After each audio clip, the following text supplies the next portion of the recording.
Follow the channel and hit the like button. It helps this message reach more chosen ones just like you. We are going to talk about 4 sentences every chosen one repeats, often without even realizing it. They sound simple, almost harmless, expressions of frustration, habit, or just casual speech.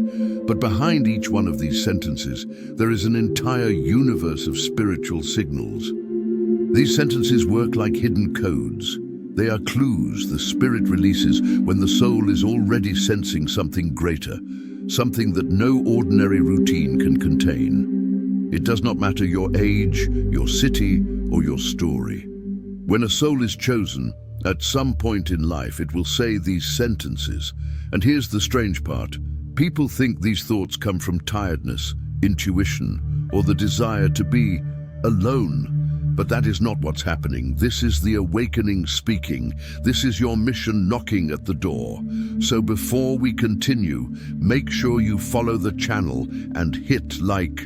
Your support brings more light to this journey.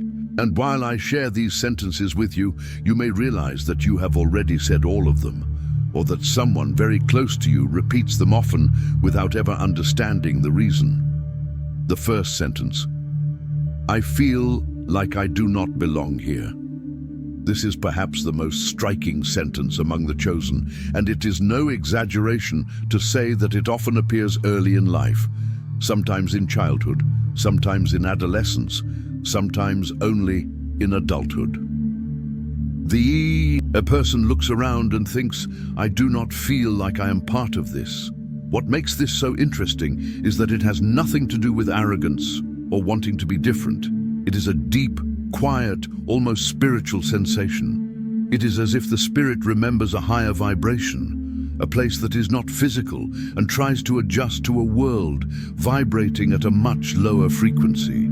The chosen one grows up with this impression of being out of place, as if they arrived too early, or as if they live at a rhythm opposite to everyone else.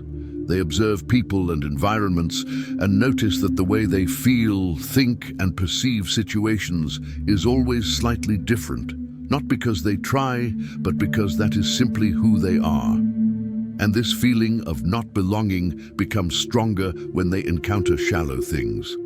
The chosen cannot tolerate masks, cannot stand empty conversations, and cannot fit into spaces built on appearance, competition, ego, drama, petty conflict, or heavy energy. It is as if something inside them says, I need something more. This is not for me. It has never been. Because the chosen belong to places where the vibration is lighter, truer, more sincere. That is why they feel uncomfortable in the midst of confusion, gossip, manipulation, or lies. They feel it in their body, in their soul, in their skin. And the most beautiful part is that this, if you want, I can continue the translation of the remaining text or expand it for a full YouTube script. This feeling is not a flaw. It is a sign.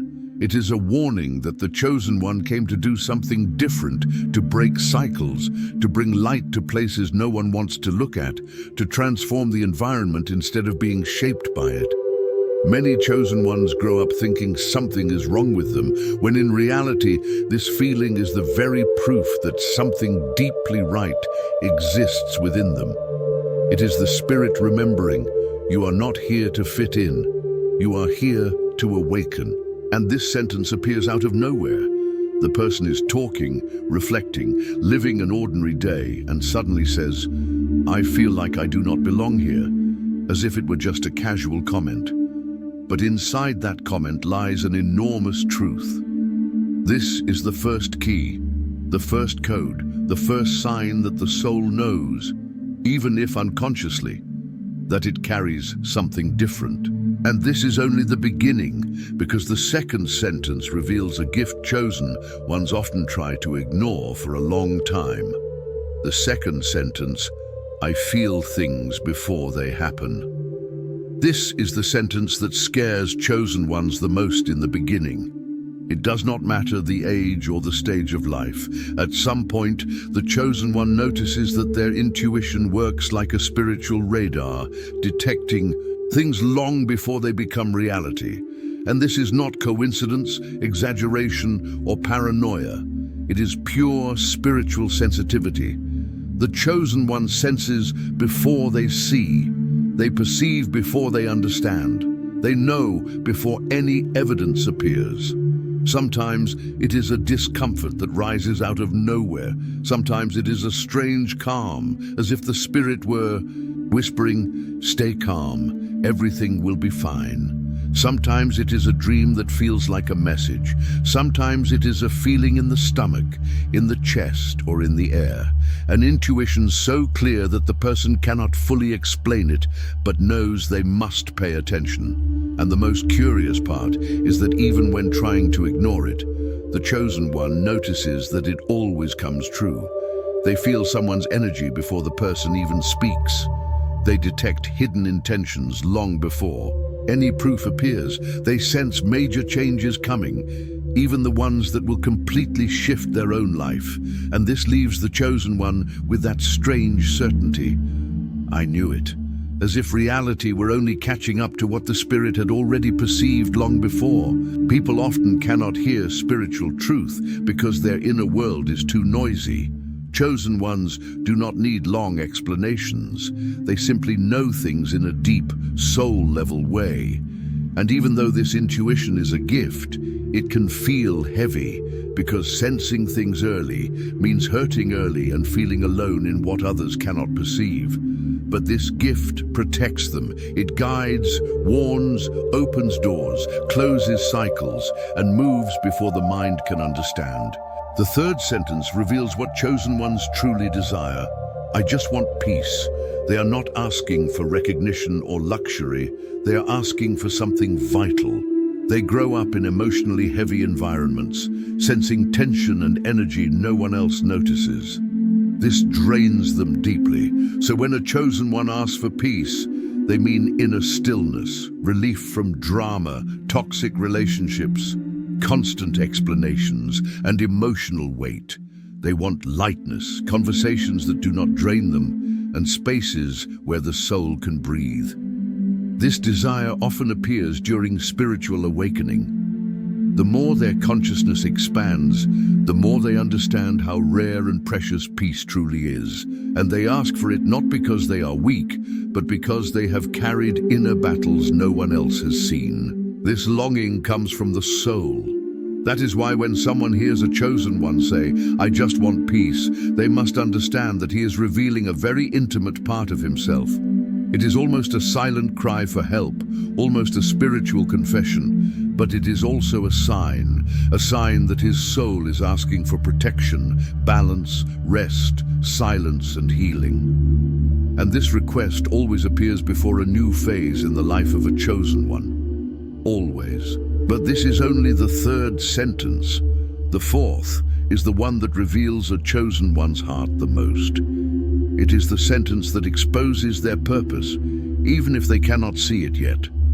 The fourth sentence. I know I have a purpose, but I still don't understand what it is. Without doubt, this is the sentence that most defines a chosen one. It comes from a deep place, from an intuition so ancient it feels older than life itself. And almost every chosen one has said these words at some point. I know I have a purpose, but I do not know what it is. This sentence does not appear randomly. It emerges after years spent feeling that something greater is waiting ahead. It is the sense that life is not just about working, paying bills, solving problems, and sleeping. It is as if something invisible were calling. A gentle, constant pull whispering, "You are not here by accident." But the chosen one cannot see that purpose clearly at first. And that creates a strange mix of spiritual anxiety and expectation. It is like being ready to walk, but not having the map. They feel the urge to help, but do not know how. They feel born for something greater, but cannot explain what.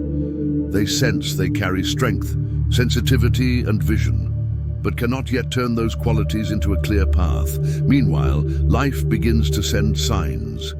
People who show up unexpectedly, conversations that move something inside, signals only they can perceive, coincidences that are not coincidences, books, dreams, intuitions, encounters.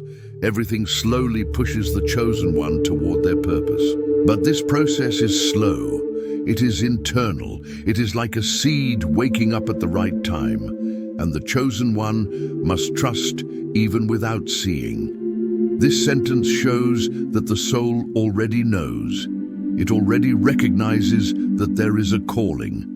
It has not been revealed yet because the chosen one needed to mature, heal, and grow stronger. Nothing great appears before its time, and this uncertainty is not a flaw.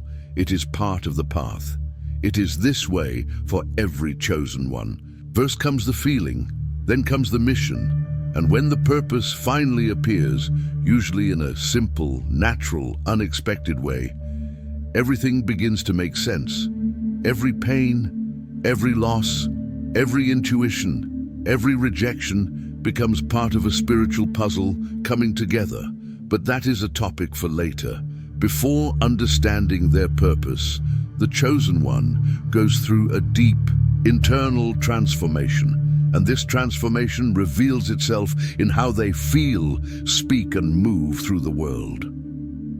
When we bring the 4 sentences together, they may look like the expressions of someone sensitive, tired, or different, but in truth, they reveal something much greater. They show the inner life of a chosen one. These sentences do not appear by accident.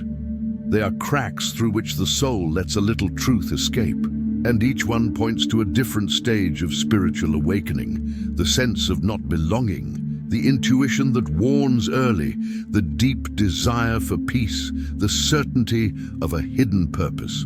All of this shows that the chosen one lives between 2 worlds at the same time.